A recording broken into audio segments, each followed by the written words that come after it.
Pressure is growing on the Trump administration over the investigation into the late sex offender Jeffrey Epstein. U.S. Republicans have blocked the release of files relating to the case. Now, Democrats want that evidence to be made available, but they're not the only ones. Many supporters from Trump's far-right MAGA base are becoming increasingly frustrated as well.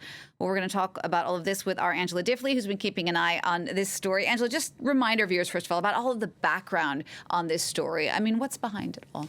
Yes, so just a quick reminder, Jeffrey Epstein was this wealthy financier, a convicted sex offender, very well connected, and in 2019, he died when he was in custody awaiting trial on charges of sex trafficking. Now, on the campaign trail,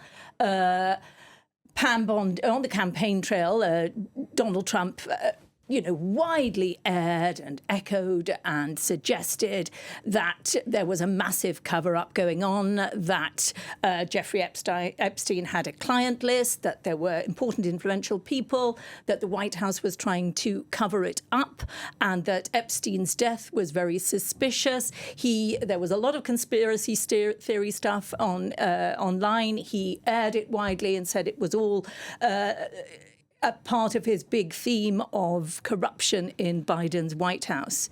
Last week, the U.S. Attorney General, Pam Bondi, spoke out and released a memo. I think we have a graphic of the memo there from the Department of Justice, working with the FBI, and they came to the conclusions that there was no proof of the existence of a client list, that there was no evidence of any blackmail, and that, as ruled by a court at the time, Jeffrey Epstein's death was suicide.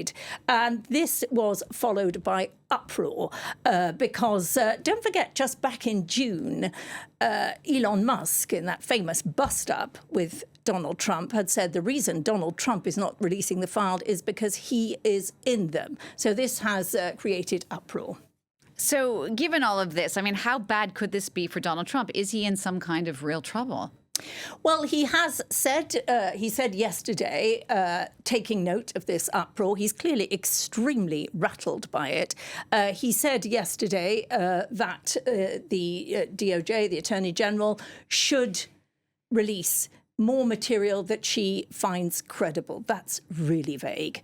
It really is quite vague. That is unlikely to keep people happy. He does appear to be trying to stem the calls for the appointment of a special counsel. And some of those calls are coming from people within Republican ranks. Marjorie Taylor Greene, who's a very outspoken, you know her well, I know, Jeannie, in terms of news. She frequently pops up in the news. Georgia Congresswoman, very outspoken. She is calling, although she is a Republican, for the appointment of a special counsel. Mike Johnson, the House Speaker, said there should be more transparency. So Trump clearly feels he has had to do something. Therefore, he has said to the Attorney General that she should release more material. But the first amount of files, the first lot of files that were released, that were called Phase 1, revealed nothing that wasn't already out there. So what she finds credible and ready to release, we will see it's very unlikely to suit the MAGA base. And the problem is there are two things. The Democrats are delighted to see this division and mayhem within Trump's ranks. Nevertheless, they might well have their own skeletons in the cupboard. That vote last night, the Republicans pointed out that Joe Biden's White House had not revealed these files, and that is how that didn't go through the way the Democrats wanted it to go yesterday.